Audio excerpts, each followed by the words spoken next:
The next category that we have is most tragic backstory. So this is the most heart-wrenching origin story for a villain. Who you got? Who's your honorable mention, P?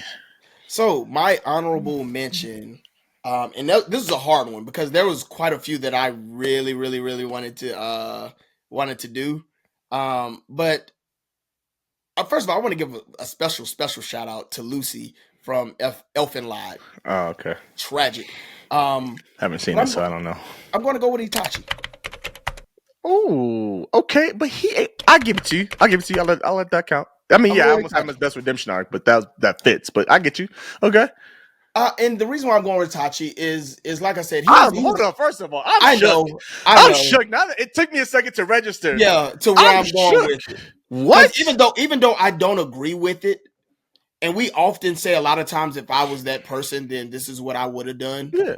But we don't know. But the fact that, like, I mean, prodigy, genius, I think at the age of 13, 11 or 13, joined the Anbu, rose up really quick to become a Jonin early, and then was given the mandate to slaughter his entire clan. Tragedy number one. Tragedy number two is that you left your brother there because you felt like that was the only way to get him to, one, not only seek revenge, but two, become strong enough to seek revenge on you. Tragic. Tragedy number two. Tragedy number three is now you have to face your brother in pretty much an all-out battle to the death, quote unquote, and you lose. But then on top of that, your brother finds out why you really fought. That is a tragedy on both ends. A tragedy on you and a tragedy on, like, it is just riddled. Dishonor on your character. Dishonor on your whole, like, that is good. Shrek, that's good. No, you should, that needs to go. That needs to be clear. Mulan. Dishonor on you. Dishonor on your cow. Mulan. Is it Mulan? Oh, Mulan. I'm sorry. Mulan. I got whatchamacallit mixed. With Donkey and I got them mixed. My fault. But that would actually be great to drop in. But no, so tragedy on all accounts. Like I said, I give Itachi a hard time because, again, I feel like that he had other options. But as a kid, as you know, somebody who is 16, yeah, you're a genius. Yeah, you got logical sense. But you're also still a kid, and they are giving you a heavy mandate. And you, as a kid, somebody is telling you that this is the only way. Of course, that is going to mess with your psyche to make you feel like this is the only way. Yeah. And you have to carry that through. That is tragic to me. So for that, Itachi Uchiha is my runner-up. Okay. My runner-up is Shigaraki from MHA. He was on my list. He's on my list. He's on my list. My second runner-up would have been Scar. He's also on my list. But Shigaraki, it gets my honorable mention, man. And he, bro, like, to awaken your quirk, and for you to obviously, one, have no control over it at this point, just like everybody else who first awakens their quirk, no control over it, doesn't know how to operate with their quirk. But for it to be for what it is, for you to basically destroy and decompose everything, and for you to touch a family member, a loved one, and for that to happen, and then everyone shuns you, and then you do the same thing to everybody, right? And then the only person that takes you in is the biggest, baddest villain of them all. And so now you have this image of the world and of people and of heroes in general that is like so, like, just wrong. Now, mind you, again, with the Stain vibe, like, not everyone is a true hero, right? But, like, your image of them is wrong for it even to affect the hero that was looking after you in a sense. And now you have this negative image of them, which leads to your image of All Might. It just, bro, that's, as a child, to go through something like that, bro. I think that's the base. Like, for children to go through such traumatic things, which they tend to do in anime, right? We watch shonen, so all these main characters are kids in the first place. But to go through that, like, bro, I understand why you are the way you are. Like, I get it. I'm sorry, man. I wish that wasn't the case. They need to invent a way for you to unlock your quirk and, like, to be, like, built in with an inhibitor. And it warns you, hey, quirk unlocked. Let's go to the crib. Let's go to the factory, to the doctor, and figure out what it is before you do something crazy. Right? So that, Shigaraki's my honorable mention, bro. Yeah, that sucks, dog. That sucks, man. So that's so good. He really like got rid of his whole family. That's good. Now, mind you, they ain't rock with him in the first place. No, so they I'm with you. Dad was especially crazy. dad. Like dad was. If you had did dad first, you know what I'm saying, you might have been cool. We might have been all right. But you did. You got everybody. Wasn't there a dog too? Yes. Was the dog the first one? That was a dog, yeah. Yeah, the dog was the first one. You ran into the arms of the guy who also just don't give two craps about you. And then even then it becomes more tragic. Yeah. Like your backstory has not ended. Well, you was manipulated your entire childhood. Your entire childhood. That's okay. P, I'm gonna be hot if we agree on this one. We're not gonna agree on this. We're not. P, I'm gonna be hot. We're not. Okay. I'm gonna be hot. Go ahead. So my most tragic backstory is Isabella from The Promised Neverland. Are you serious, Joe? What?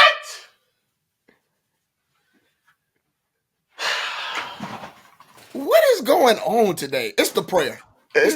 We prayed before. We were praying before every recording, y'all. God finally was like, "Let me touch him real quick." This is ridiculous. I'm hot. I'm low-key hot that we agree. We both got Isabella as the most tragic backstory. Go ahead, talk about it, Pete. All right, we can tag team it, man. You got it. You started us off, man. That's crazy, dog. I don't know if I should have crashed out that much. I apologize, y'all, for crashing out that much. Bro, we are 7 categories in, and me and P have agreed on something on every category. Honestly, this was the one that I thought that we were going to. I was not expecting you to do Isabella. I was not. Oh, I have words for why Isabella's is most tragic, but go ahead. You got it. You start us off. Why you okay?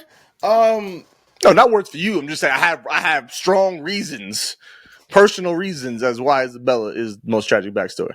Yeah, I mean, so to start off, she was in the same predicament that we found our main character in. Like, she was in a house as a kid, found out what was really going on, and had a chance to, hey, yo, I'm going to make you a maid. I'm going to make you a mama. And so not only does she, accept it, but she goes on and raises the 3 main characters, Emma, Ray, and Norman, and the rest of the kids, Connie, all of them, knowing good and well, poor Connie, first episode, knowing good and well what's going to happen. That is a tragedy in itself because you already know what's going to happen to these kids.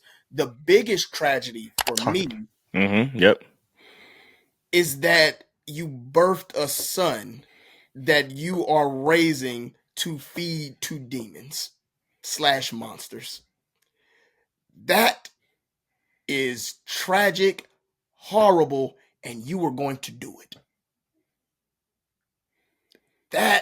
I'm actually curious how that would have played out, right? I am very curious how that would have played out because we see how it plays out in the end, right? Yes. So I'm very curious how it would have played out if it had gotten to that point because he wasn't up for it yet. Like it wasn't his turn yet, right? But I think she still would have done it because I don't think she hadn't had her moment of like come to Jesus moment, for lack of a better way of saying it, until long after. She was still fighting them when they. Don't get me wrong. When they did the Isabella's lullaby and like we actually saw her like started to care, like she like actually like loved this kid. So maybe she would have had a change of heart and like maybe tried to get him out of there and maybe they both would have met a tragic end.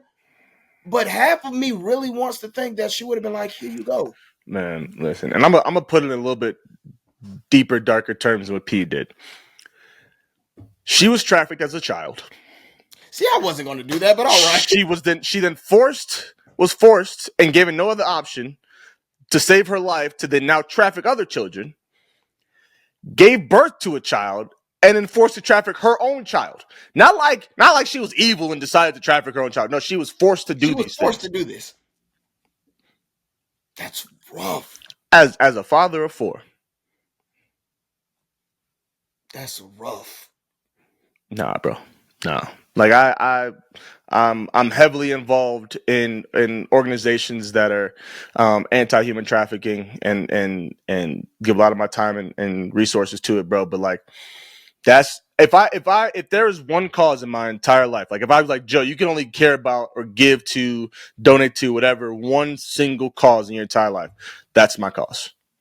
Like that's it. And so that's why, and that's how I made it personal because like for what I'm like, this is like, I feel so strongly about this.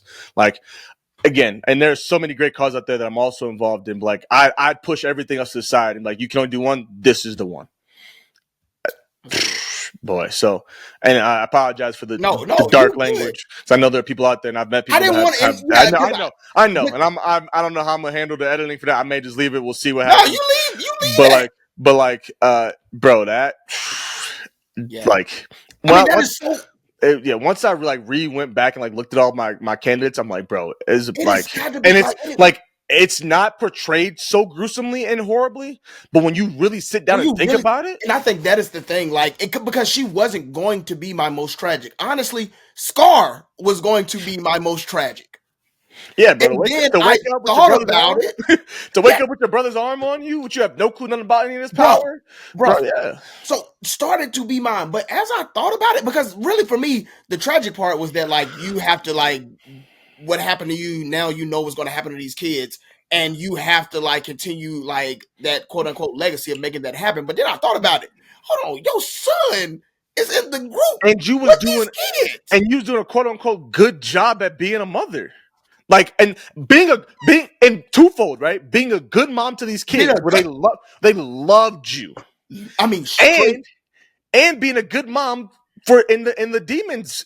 Perspective, right? Because they love the fact that you could raise such good children with great minds. The quality of your kids at the farm was one of the greatest ones. Creme de la creme. This is the best farm. That's Isabella is most tragic backstory for Life with Anime Podcast Villain Awards. Psh, bro, what? Woo! Yeah. That got dark. Sorry about that, you guys. I mean, hey, anime is real, bro. Y'all been here, man. Life with Anime, we talk about real. This is what it's about for real. Yeah, like that issue's real, bro. That issue's real because again, there are children out there on a regular basis 100%. Being forced to do these things, being trafficked, and then again, also being forced to then get more kids. To then be so it's just, bro. This ish, bro, is. And what sucks is like it continues because they do the same thing with Norman. Yeah, exactly. And so it just continues, like you said. They get other children. It just continues.